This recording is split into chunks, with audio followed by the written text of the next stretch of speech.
Olá, jovens, Prof. Deise Lima na área, para aquela nossa aula aí de recuperação de física, né? Para porventura, quem não conseguiu aí alcançar a média, estamos aqui para a nossa aula, tá? Para você aí fazer uma provinha e conseguir alcançar a sua média, tá bom? Então a gente vai fazer aí alguns exemplos e também ver um pouco do nosso conteúdo. Bora lá? Então, pessoal, olha só, na nossa aula a gente vai ver aqui, ó, revisão, certo? De força eletromotriz, indução eletromagnética e física nuclear. Nós selecionamos aí a parte 1 de cada um desses assuntos para nós revisarmos, tá? Então, a gente vai começar lá pela aula 40, que fala de força eletromotriz. Nessa aula, a gente traz o quê? O conceito da força eletromotriz. A força eletromotriz em uma barra condutora, certo? Em um campo magnético uniforme. E também nós falamos de corrente elétrica induzida, certo? E aqui, pessoal, só para a gente ver, ó, gerador de corrente alternada, tá? O gerador de corrente alternada, o que ele vai produzir? O gerador de corrente alternada produz aqui, olha só, vamos pegar uma canetinha, ele produz corrente elétrica a partir da energia mecânica. Então, o gerador elétrico, ele vai fazer o quê? Produz corrente elétrica, certa energia elétrica, a partir da energia mecânica. E é possível, pessoal, imaginar a vida em uma grande cidade sem o uso dessa energia? Não, né? O gerador elétrico está presente aí em várias situações, certo? Então, lembrando, a gente tem uma energia mecânica, essa energia mecânica, ela vai ter todo um processo, certo? Para ser aí, ó, transformada em energia elétrica. E para isso, gente, a gente tem o seguinte, o que nós temos que lembrar? Que quando passa a corrente elétrica num condutor, isso vai gerar o quê? Campo magnético. E o campo magnético variável lá perto de um condutor também gera o quê? A indução de corrente elétrica, certo? E daí, pessoal, vai surgir o quê? Uma força eletromotriz nos terminais desse material, tá? Então, a gente tem a força eletromotriz aí na barra condutora, em um campo magnético. Então, tu imagina, olha só, a barra, ela já está no campo magnético. Então, o campo magnético em si, ele já induz uma corrente elétrica, certo? O que a gente vai ter também? Corrente elétrica passando nesse condutor. O que vai fazer? Surgir um campo magnético que vai induzir uma corrente, que vai surgir um campo que vai induzir uma corrente e assim vai, certo? E aqui, pessoal, o que a gente pode fazer também, ó? Imagine que tu tem aqui um campo magnético, tu pode colocar uma barra no campo magnético. Aqui tu também pode colocar uma partícula no campo magnético. Olha só a partículazinha aqui, ó, no campo magnético. Então, tu tem a partículazinha, que é uma carga, certo? É uma carga de prova, né, pessoal? Ela serve para provar a existência de campo elétrico, tá bom? Que se desloca aí com uma certa velocidade em um campo magnético. O que vai acontecer, pessoal? A gente tem que essa carga vai estar dentro desse campo, ela vai interagir com esse campo e o nome dessa interação em física é chamado de força. Então, essa carga dentro do campo magnético, ela fica sujeita a uma força, certo? Lembrando da barra também, pessoal, nós também temos interação de força, porque tu tem lá o campo interagindo com outro campo, então você tem a força, tá? Então, uma barra metálica que se desloca através de um campo magnético se torna o quê? Polarizada, certo? Por causa da força magnética, tá, gente? Então, o que vai acontecer? Ó, ela está se deslocando, certo, aqui, e isso vai fazer com que a gente tenha uma interação aqui, essa interação é chamada de força, e essa interação vai fazer, olha só, com que as cargas, elas vão para as polaridades, tá vendo? Ó, positivo e negativo.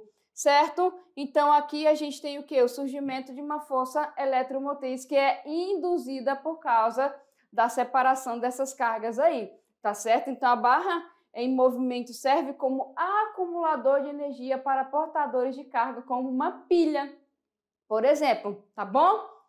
E aqui, pessoal, a corrente elétrica ela é induzida porque quando você tem um condutor e ele está aqui, ó, em movimento dentro do campo, a gente pode falar que tem um campo magnético variável, tá? Quando você tem variação de campo, isso nós falamos aí várias vezes, né? Quando você tem variação de campo aqui, ó, perto do condutor, tu vai induzir uma corrente elétrica. Tá vendo aqui a separação das cargas, certo? Então, tu vai induzir uma corrente nesse condutor. Ou seja, as suas cargas elas vão aí fluir, tá certo? E você tem uma corrente induzida, tá, pessoal? Ela é induzida justamente por causa dessa variação de movimentação dentro do campo magnético, tá certo? Que faz aí, ó, com que a barra interaja com o campo. Surge aqui uma força eletromotriz. Lembrando que a força eletromotriz é em volts, né, pessoal? Então, é um tipo de potencial, tá? E como você tem essa separação, tu vai ter uma corrente aqui induzida e o galvanômetro pode ver este valor, tá certinho? Bom, nada melhor do que um exercício para nós vermos aí uma aplicação. Olha só, um exemplo aqui, jovens. Uma barra metálica que se desloca através de um campo magnético se torna polarizada por causa da força. O que nós vimos, pessoal, aqui, ó? Vamos ver aqui de novo. Eu tenho uma interação dentro do campo magnético. Então, tu tem o campo magnético que é criado por causa da corrente induzida e o campo magnético que essa barra está mergulhada. Tu tem interação de campo magnético. E a força que surge dessa interação a gente chama de força magnética, tá certo? Então, aqui a gente vai ficar com a letra B, certo? De bola, força magnética. Facinha essa, né, pessoal? Ó, exemplo 2. O que nós temos aqui? Uma barra metálica que se desloca através de um campo magnético, se torna polarizada, certo? Por causa de uma força magnética. Olha só, isso aqui é a resposta da questão 1, né? Provocando o aparecimento de o quê, pessoal? O que nós vimos lá no nosso exemplo aqui? Deixa eu voltar aqui rapidinho. Olha só o que nós vimos. Que surge aqui, ó, uma força eletromotriz induzida por causa dessa separação de cargas devido à interação o quê?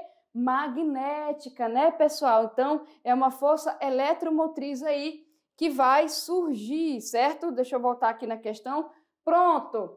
Força eletromotriz induzida não é a E, não é a força eletromotriz aberta, né, gente? Nós não falamos disso, cuidado, tá? Eletromotriz o quê?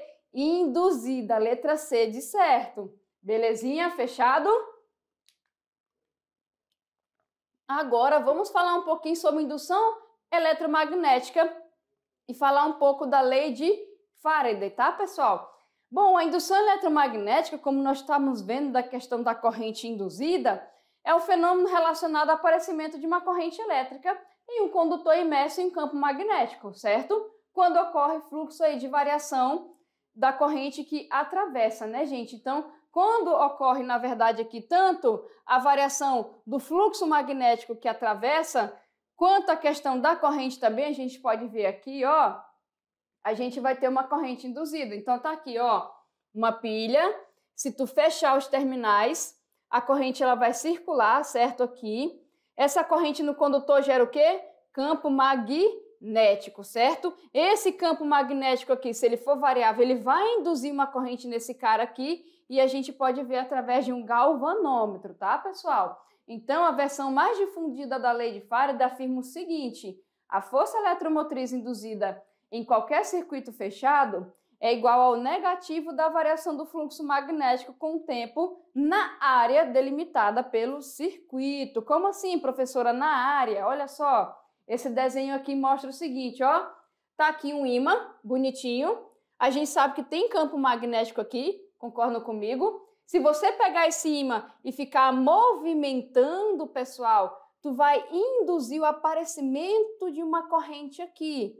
Como você vai induzir pela presença do campo magnético, é uma corrente o quê? Induzida, certo? E o sentido dessa corrente vai depender do quê? Se eu tenho a aproximação do polo norte ou afastamento do polo norte, ou a aproximação do polo sul e afastamento do polo sul. Então, se você está induzindo, você está o quê? Forçando. Então, quando ele fala aqui que a FEM, que é a força eletromotriz, é igual aí ao negativo dessa variação de fluxo com o tempo, é porque tu tá o quê?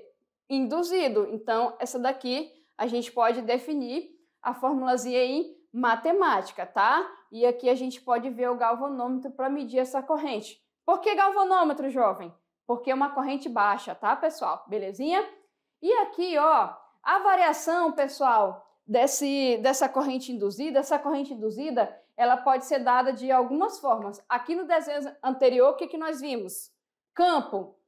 Aproxima e afasta o ímã. Aproxima e afasta o ímã. Você está induzindo corrente. Qual é a outra forma de você induzir, jovem? Tu deixa esse ímã paradinho bem aqui. Opa, tu deixa esse ímã paradinho aí. Deixou o ímã parado, tu faz o quê? Movimenta o teu condutor. Também induz, professora? Também induz, tá?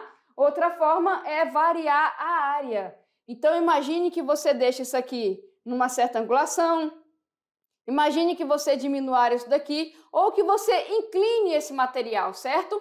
E isso também faz induzir uma corrente, belezinha? Então, olha só, observe que a área A, através do qual ocorre o fluxo, varia conforme a espira se movimenta. Quando a área aumenta, surge uma corrente em determinado sentido. Quando a área diminui, surge no sentido contrário. Quando a espira está em repouso ou totalmente mergulhada no campo, não surge corrente. Como é que eu falei para vocês? Para ter corrente, eu tenho que ter variação de fluxo. Tu pode variar o fluxo variando o campo magnético, você pode variar variando o teu condutor, aproximando e afastando em relação ao campo, ou mexendo na área. Repouso tem, gente? Repouso não tem, tá certo? Repouso não tem. Fechado? Olha aqui, ó, para a gente ver as condições. Tem que ter velocidade, tá? Tem que ter movimentação, gente, em relação ao campo magnético, belezinha? Tem que ter essa variação aí, tá? Se você quiser também, tu pode rotacionar esse carinha aqui. Se você deixar ele bem aqui e ficar rotacionando, também é movimento. Tem que ter movimento, tá, gente, em relação ao que você está considerando. E para fechar isso, a gente vai pegar um exemplo que está respondido aqui. Nós vamos ver, pessoal, como é que faz, tá? Ó, uma espira está imersa em um campo magnético e a intensidade do fluxo magnético é quanto? 2 vezes 10 a menos 6 Weber, tá certo? Em que intervalo aqui? Em um intervalo, na verdade, né, de 5 segundos. A intensidade do campo magnético é reduzida a 0, tá? Determine o valor da força eletromotriz induzida na espira desse intervalo de tempo. O que ele quer falar, pessoal? Tu tem o fluxo magnético aqui, ó, é igual a isso daqui. Quando tu tem um intervalo de 5 segundos, isso aqui vai para 0. Ou seja, no tempo de 0 segundo, tu tem isso daqui. No tempo de final de 5 segundos, você tem 0. Ah, professor, então tem uma variação de fluxo? Tem. No tempo de quanto? 5 segundos. Como é que a gente faz toda a variação? É o último menos o primeiro. O último é 0. O primeiro, 2 vezes 10 a menos 6. Quanto é que é o tempo final? 5. O tempo inicial, 0. Então, tá aqui, ó, 5 menos 0, que é 5, certo? Lembrando do negativo da fórmula, aqui a gente tem, ó, o negativo da fórmula mais aqui, né, gente, da variação. Negativo com negativo dá o quê, meu jovem? Positivo.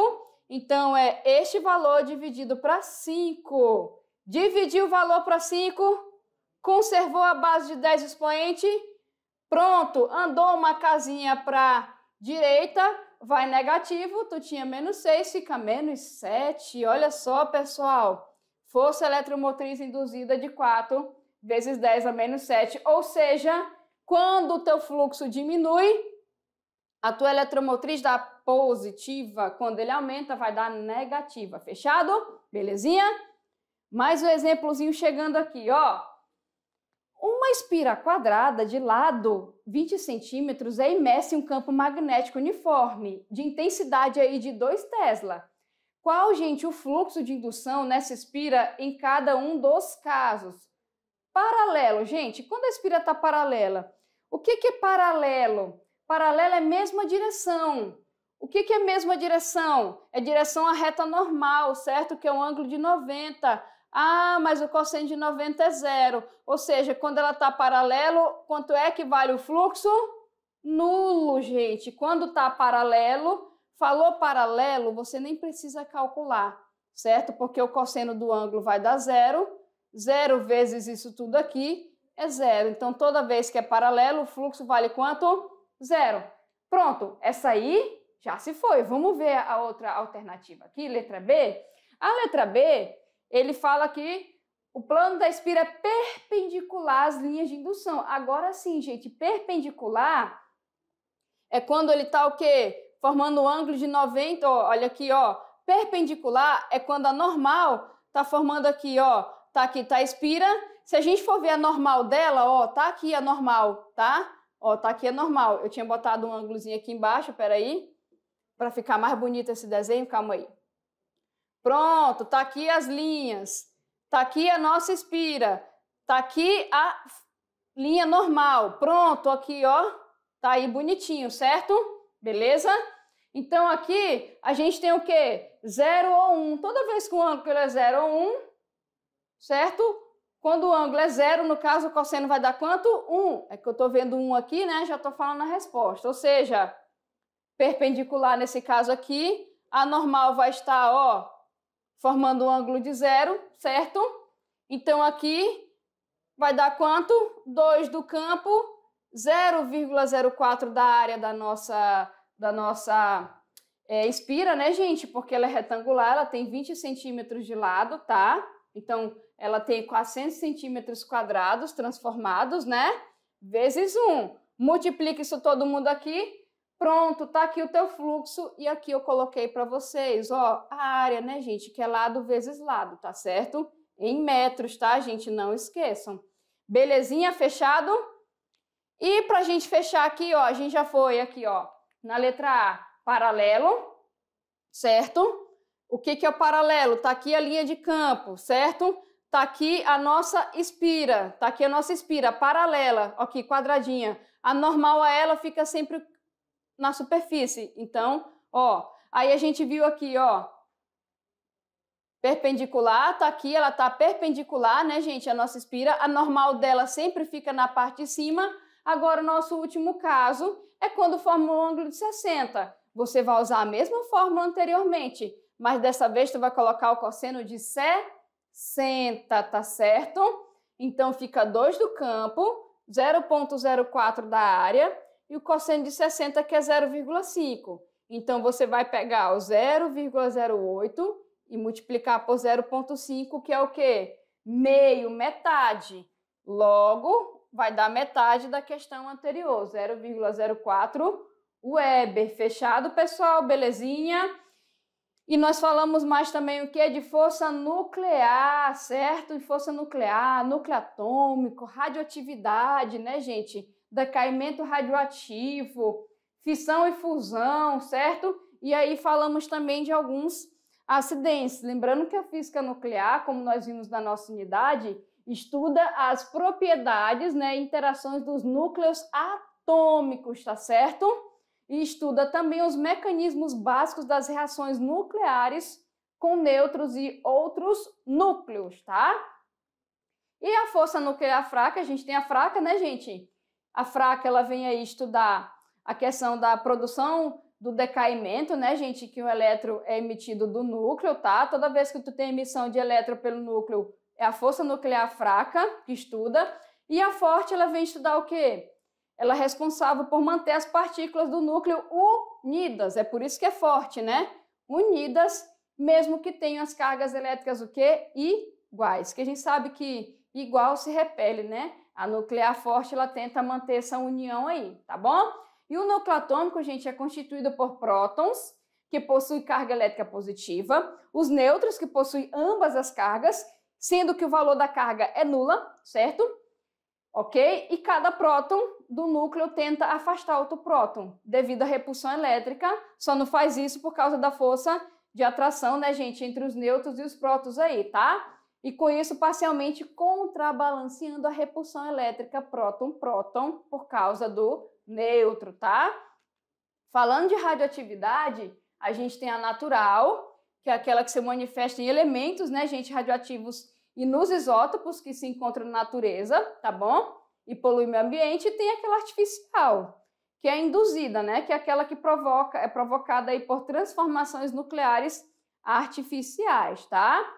Falando também de decaimento radioativo, gente, à medida que a radiação é emitida, o átomo faz o quê? Se desintegra. Tu tem o átomo estável, ele vai emitindo a radiação então ele vai se desintegrando e isso aí resulta na sua transformação, pois o número atômico que determina o elemento químico, não é isso? O tempo que essa desintegração do elemento leva para reduzir a sua massa pela metade é chamado de quê? Meia-vida ou período de semi-desintegração, certo? Desse átomo aí, tá, gente? E nós falamos também nas nossas aulas, né? Que a radiação ela é perigosa e os resíduos desses materiais, né? Se eles são mal descartados aí, mal manipulados, eles podem gerar doenças, né? Por interagir com as nossas células, tá certo? E por isso tem que ter um grande cuidado com os resíduos radioativos, belezinha? Bom, para a gente fechar, tem uma questãozinha falando disso também. Olha só, pessoal. Lá em 1908, Ernest Rutherford recebeu o Prêmio Nobel de Química pelo seu trabalho para determinar a massa e a carga elétrica das partículas alfa, beta e gama, que são emitidas pelos núcleos dos átomos de certos elementos radioativos. Analise as afirmativas abaixo, considerando que E e M sejam respectivamente a carga elementar, né, e a massa de repouso do elétron. 1. A partícula alfa tem carga elétrica mais 4e e sua massa de repouso é aproximadamente 7.340 vezes a massa do elétron? Certo? Tá errado, né, gente? Tá aqui a partícula alfa, tá? Essas informações aqui sobre ela está errada, tá bom? Ó, a partícula beta pode ter carga elétrica de mais ou menos E e sua massa de repouso é igual a do próton, ou seja, aproximadamente 1.840 vezes a massa do elétron?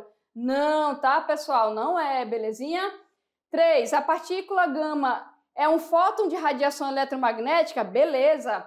Não possui carga elétrica e sua massa é nula? É isso daí, tá, pessoal? Então, aqui, somente a terceira está o quê? Correta sobre a partícula, certo? Gama, tá bom? Ó, para fechar, alguns exemplos de materiais que podem ser utilizados nos reatores de fissão nuclear, por serem físseis, são o urânio 235 e o plutônio 294. De acordo com o exposto, podemos afirmar que um material físsil, gente, é aquele o que, pessoal? Que quando você faz aí a divisão, ele consegue gerar 2 ou mais núcleos, tá? Menores que o anterior. Então aqui, olha só, quando ele fala único núcleo menor, 2 ou mais maiores, o único, né, gente? Quando ele fala único, tu tira. Vai ser 2 ou mais núcleos atômicos menores, tá? É por isso que é fissão, tá, gente? São físseis. Então aqui, letra A. Fechadinho, jovens? Bom, foi isso daí, tá bom? Ó, boa sorte lá na recuperação. É isso, pessoal. Tchau, tchau.